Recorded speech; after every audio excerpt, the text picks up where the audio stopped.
There is a moment you know well.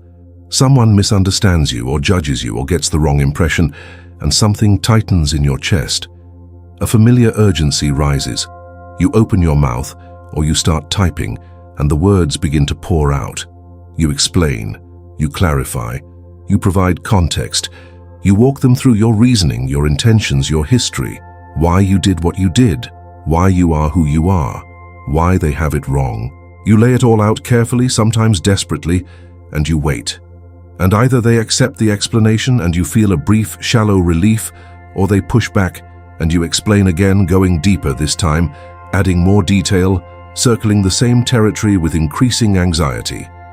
And even when it works, even when they nod and say they understand, there is something unsatisfying about the whole exchange.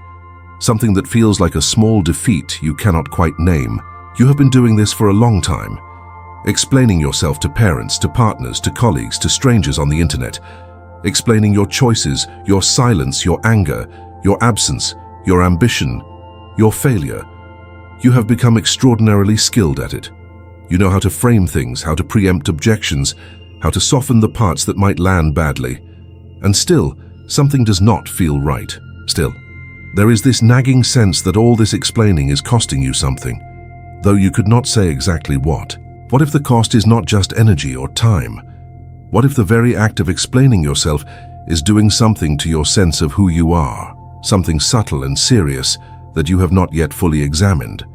What if the compulsion to explain is not a sign of clarity or honesty, but a symptom of something much older and deeper, a wound you have been treating with the wrong medicine for most of your life? That is what we are going to look at today. Not from the angle of social strategy or communication tips, but from the angle of philosophy, of human existence, of what it actually means to be a person navigating a world full of other people who are always forming opinions about you. To begin, we need to understand something about what explanation actually is, what it assumes, and what it asks of the person offering it. When you explain yourself, you are not simply sharing information. You are doing something much more loaded. You are implicitly accepting that someone else's understanding of you is a legitimate court, that their verdict matters enough to warrant your testimony, and that if only you provide the right evidence, the right framing, the right words, the judgment will change in your favor. Explanation is at its root a form of appeal. You are appealing to an authority outside yourself, and every time you do it, you are reinforcing the implicit belief that this outside authority has real power over something essential to you, namely, your sense of being okay, your sense of being seen correctly, your sense of being legitimate in the world. This is not a moral failing, it is a deeply human pattern. We are social creatures, shaped by millions of years of evolution in which being understood and accepted by the group was literally a matter of survival. The anxiety that arises when someone misunderstands you is ancient. The impulse to correct the record is wired into you at a level that precedes thought. So the first thing to acknowledge is that there is nothing wrong with you for feeling it. The pattern makes complete sense given what you are, but understanding where a pattern comes from is not the same as being governed by it forever. That is where consciousness enters. That is where the examined life begins. Hannah Arendt, in her explorations of human action and public life, made a distinction that I find extraordinarily useful here. She distinguished between the who and the what of a person. The what is everything you can describe about yourself, your job, your background, your beliefs, your accomplishments, your failures, your personality traits as you understand them. The who is something different and harder to pin down. It is the unique identity that reveals itself through your actions and speech, not as something you control or package, but as something that emerges in the act of living among others. Arendt argued that this who cannot be fully captured in any description, including your own description of yourself. It exceeds every attempt to contain it. This distinction is crucial when we think about explanation. When you explain yourself, what are you explaining? You are explaining the what. You are offering a narrative, a set of reasons, a framework of interpretation. You are presenting yourself as a comprehensible object, as something that can be fully understood if only the right information is provided. But the who, the actual living reality of who you are, cannot be packaged and transferred through explanation. It can only be witnessed over time, through action, through presence, through the accumulated weight of how you actually move through the world. Every explanation is, in a sense, a substitute for this witnessing. And substitutes always feel slightly hollow, because they are. Consider what happens in the mind of the person you are explaining yourself to. They receive your explanation, they process it. But they are not a passive recording device. They are bringing their own history, their own fears, their own cognitive patterns, their own unresolved business to the interpretation of everything you say. If they are inclined to think well of you, your explanation confirms what they already sensed. If they are inclined to think poorly of you, your explanation becomes more evidence to interpret through that lens. The research on this is quite clear and quite sobering. People rarely change their fundamental assessments of others based on explanations. They change them, if at all, based on sustained experience over time. Words explaining intent are remarkably weak compared to actions demonstrating character. And yet we pour enormous energy into the words, as if the right combination will finally unlock the other person's accurate perception of us. If this perspective is landing somewhere real for you, consider subscribing. I explore these kinds of questions every week, going beneath the surface of how we live and relate, and I would genuinely love to have you along for the journey.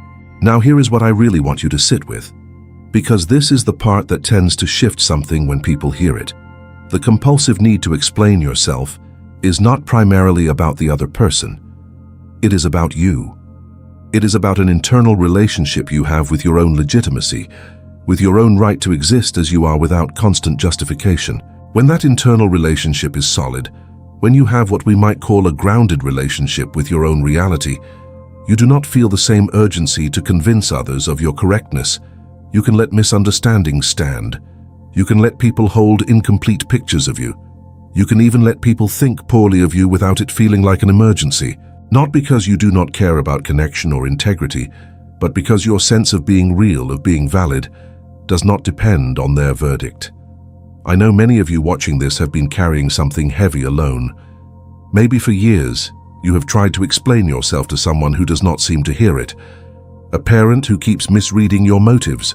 A partner who keeps misinterpreting your silence. A friend who never quite understands why you made the choice you made.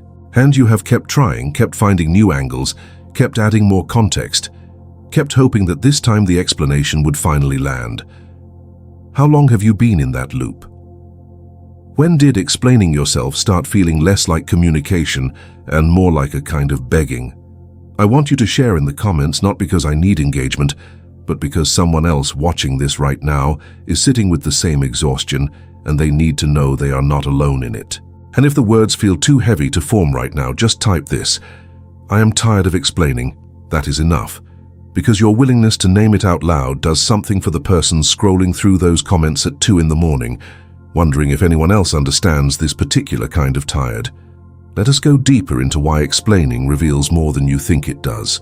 And I mean this in a very precise sense, not as a warning or a strategy, but as a philosophical observation about the nature of self and appearance. When you explain yourself at length, when you offer detailed justifications for your actions or elaborate accounts of your intentions, you are revealing the architecture of your anxiety. You are showing exactly which judgments you fear, which misreadings feel most threatening, which aspects of yourself feel most vulnerable to criticism. A person watching you explain yourself learns something far more intimate about you than anything contained in the explanation itself. They learn what you are afraid of. This is not a condemnation. It is simply worth seeing clearly. The explanation is pointing back at the explainer in ways the explainer rarely notices, because they are too focused on the content of what they are saying to observe the act itself. It is a bit like watching someone frantically polish a window to prove there is nothing behind it. The frantic polishing is itself information. Think about the people in your life whom you find most genuinely compelling, the people whose presence has a certain quality of solidity, of depth. Are they the people who explain themselves constantly, who offer accounts of their decisions, who defend their choices in detail? Or are they the people who seem strangely comfortable with being misunderstood, who act from a place of internal clarity and let the action speak for whatever it speaks for? There is something remarkably attractive about a person who does not need you to understand them correctly. It does not read as coldness or arrogance. It reads as a kind of completeness, as someone who is not using your perception of them as the foundation of their self-conception. Arendt wrote about what she called the space of appearance, the arena in which we become visible to one another through our actions and words. This is not the same as the space of explanation. The space of appearance is created when we act, when we begin something new, when we speak not to justify, but to contribute to a shared world. In that space, who we are emerges not through our descriptions of ourselves, but through what we actually do in the presence of others. The person who explains is often trying to control how they appear. The person who acts is allowing themselves to appear as they actually are. The first is an attempt to manage perception. The second is an act of genuine exposure. This difference matters enormously for how we move through life. The person caught in the explaining pattern is always somewhat behind themselves, always catching up to the impressions they have made, always in reactive mode. They cannot fully inhabit the present moment because part of them is always attending to how the last moment landed, how it was received, whether it needs to be corrected. This is an exhausting way to live, and it is also, paradoxically, a way of disappearing.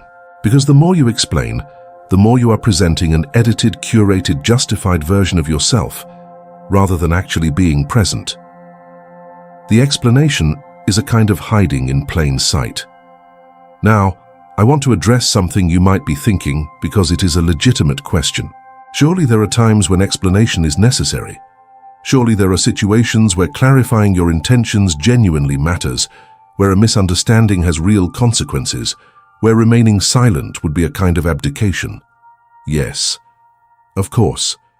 There is a difference between explanation as compulsion and communication as genuine necessity. The distinction lies in what is driving the action. When you explain because a misunderstanding has concrete consequences that need to be addressed practically, you are dealing with the world as it is. When you explain because you cannot tolerate the feeling of being misperceived, because the internal discomfort of someone holding a wrong picture of you is unbearable, you are trying to use external correction to solve an internal problem. And external correction cannot solve internal problems. You can spend a lifetime trying. The philosopher Simone Weil, who thought deeply about attention and affliction, wrote about the ways in which suffering often drives us toward actions that feel like solutions, but are actually repetitions of the original wound. The person who grew up needing to justify their existence to a dismissive parent will often find themselves, decades later, still justifying their existence to whoever happens to be present. Not because justification is needed, but because the nervous system learned early that explanation was the price of belonging. That if you could just explain well enough, clearly enough, you would earn the acceptance that was withheld. The tragedy is that this strategy never works, not because people are cruel, but because the acceptance being sought is not something another person can actually give you. It has to come from within, and every time you seek it from without, you are reinforcing the belief that it is not already inside you. This is where the spiritual dimension of this question opens up, because we are now talking about something that touches the very root of self-knowledge and self-acceptance. The compulsion to explain is, in its deepest form, a refusal to be what you are without apology. It is a way of saying, quietly, I am not sure I am enough as I stand here, so let me add words to shore up the gap. And the words never quite fill it, because the gap is not made of misunderstanding. It is made of something older and more intimate, something that no amount of explanation will ever close. What begins to close it is something more radical. It is the practice, and I use that word carefully, not in the sense of a daily routine, but in the sense of a recurring orientation, the practice of letting yourself be seen incompletely and surviving it, of taking an action, saying something true, making a choice, and then not running after the impression it creates to shape it into something more favorable. This is genuinely difficult. It goes against very deep conditioning. But each time you do it, each time you allow a misunderstanding to simply exist without rushing to correct it, something strengthens in you. A muscle you did not know you had begins to develop.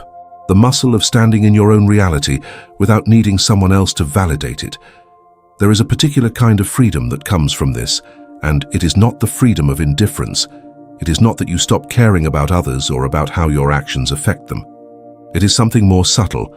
It is the freedom of no longer being hostage to perception. When someone misunderstands you and you do not explain, you discover something surprising. You do not actually disappear. You do not collapse. The misunderstanding exists and you exist alongside it, and the world continues. And in that moment of continuity, something relaxes in you. The threat you were managing turns out to have been mostly constructed by your own fear of it.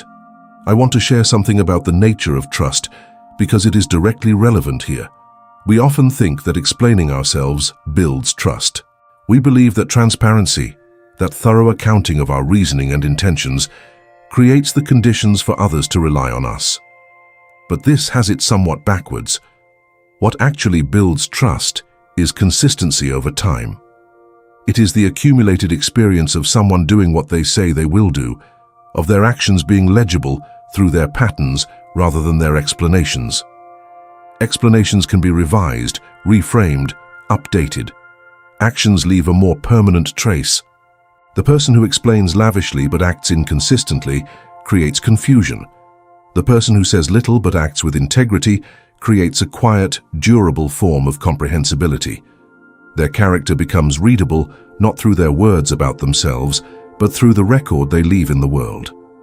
Arendt was deeply interested in this quality of durability, in what she called the reality that comes from being seen and heard, and appearing before others in a world we have in common. She understood that human beings need to appear, need to be present in the public realm in a way that has consequence, that leaves a trace. But appearing is not the same as explaining. Appearing is the act of showing up and doing something real, something that has weight in the shared world. Explaining is the act of managing how that appearance is received. One is creative, the other is defensive.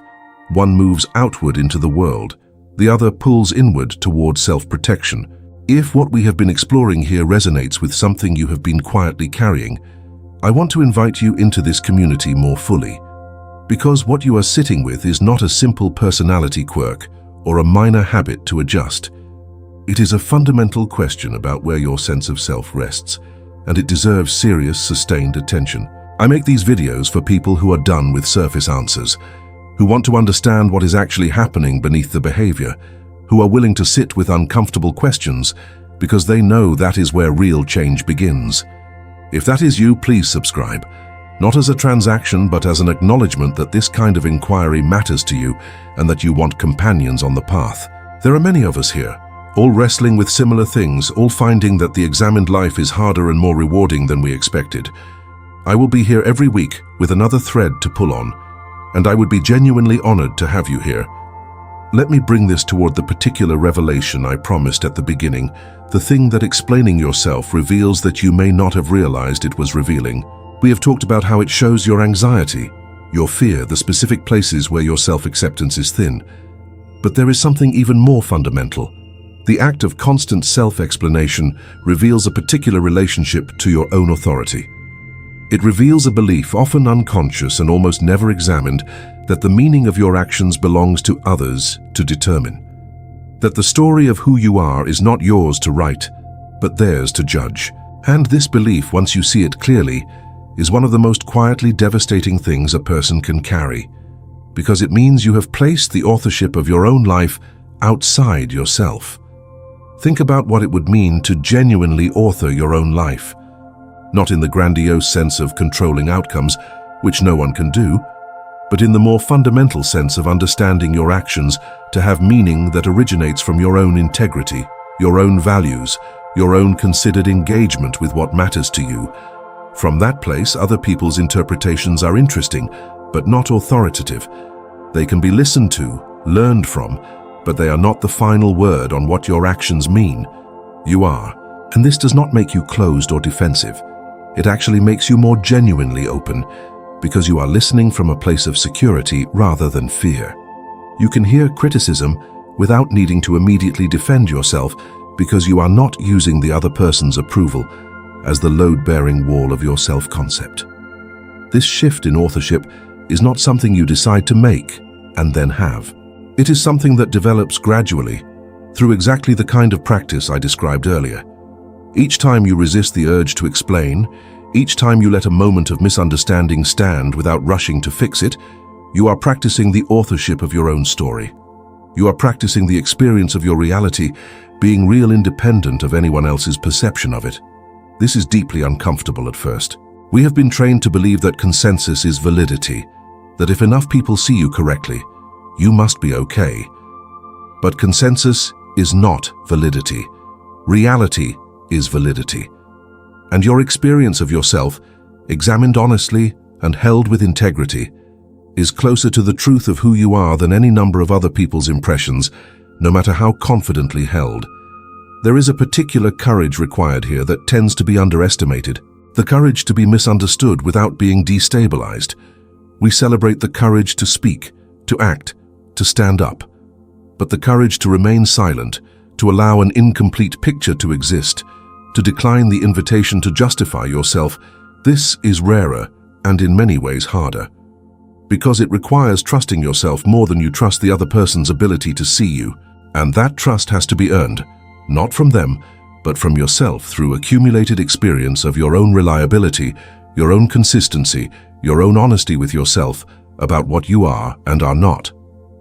One of the things that makes this so difficult is that our culture is deeply committed to the idea of explanation as virtue.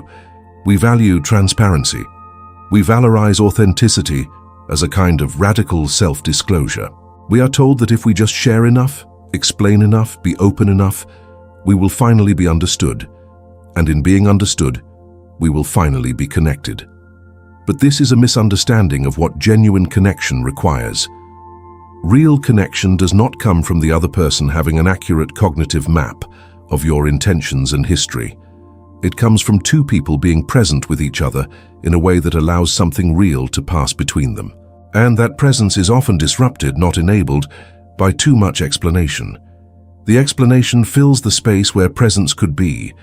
The words about the experience crowd out the experience itself. Consider silence. Consider what it would mean to respond to a challenge or misunderstanding, not with an explanation, but with genuine presence, with listening, with a willingness to stay in the discomfort of being misread without immediately trying to resolve it. This is what many contemplative traditions point toward, though they do so in a language that does not always translate well into everyday life. The insight, stripped of its spiritual wrapping, is simply this: there is a you that exists prior to any description of you, prior to any narrative, prior to any explanation. And that prior existence is what you are actually defending when you feel the urge to explain. But here is the paradox. You cannot defend it through explanation. Explanation works at the level of the description. It cannot reach the level of the thing itself.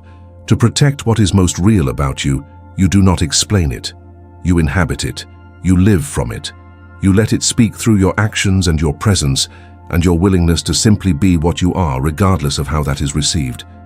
Arendt used the concept of natality to describe the fundamental human capacity for new beginnings, for starting something that was not there before, for introducing genuine novelty into the world. Every person carries this capacity. Every action is, in some sense, a small birth. Something new enters the world that would not have been there otherwise. This is the deepest form of human freedom, not freedom from constraint, but freedom to begin. And every time you spend that creative energy explaining rather than acting, justifying rather than doing, managing perception rather than creating reality, you are spending the currency of your natality on a transaction that cannot give you what you are actually looking for. What you are looking for beneath all the explaining, beneath the exhaustion of it, beneath the temporary relief when someone finally seems to understand, is a sense of solid ground beneath your own feet. A sense that you are real and legitimate and present in the world, not because others confirm it, but because you are in fact here, acting and choosing and leaving traces.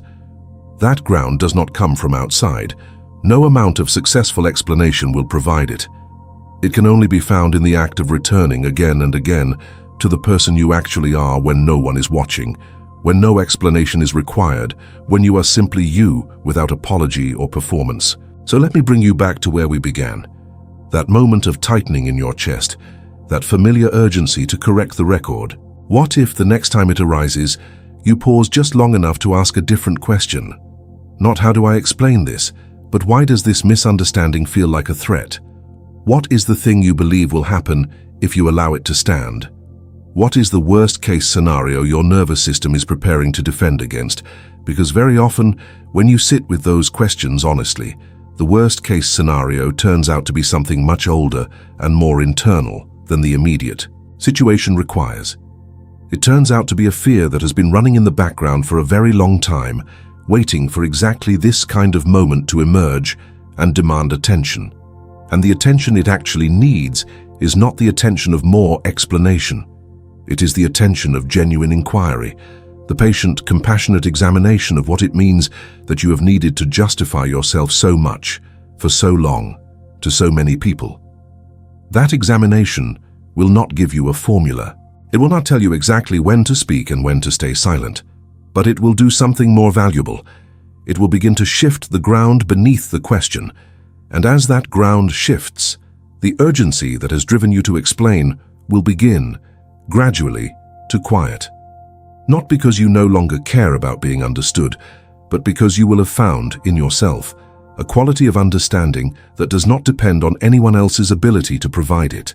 You already know more about yourself than any explanation you have ever offered.